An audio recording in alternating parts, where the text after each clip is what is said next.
Один человек пострадал в результате аварии на пересечении улиц Ташаяк и Левобулачная. Там столкнулись «Шкода Октавия» и «Лада Приора». По предварительной версии, водитель отечественного автомобиля пытался проскочить на красный сигнал светофора и протаранил иномарку на перекрестке. С места происшествия репортаж Альбины Минибаевой.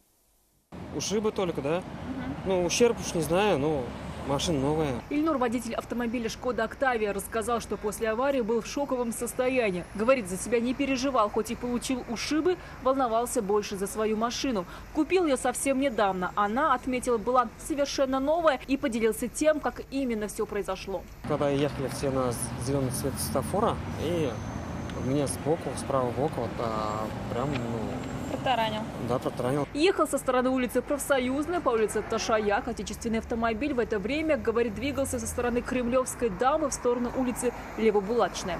Правил не нарушал, уверяет водитель иномарки, но в какой-то момент его справа протаранила «Лада Приора». Такого поворота событий водитель иномарки просто не ожидал, ведь для «Лады» тогда на светофоре был запрещающий сигнал. Сначала предполагаемый виновник свою вину не признавал и пытался доказать, что завершал маневр, но после рассказов многочисленных очевидцев, утверждающих обратное, свое мнение поменял. А свою вину он признает вообще?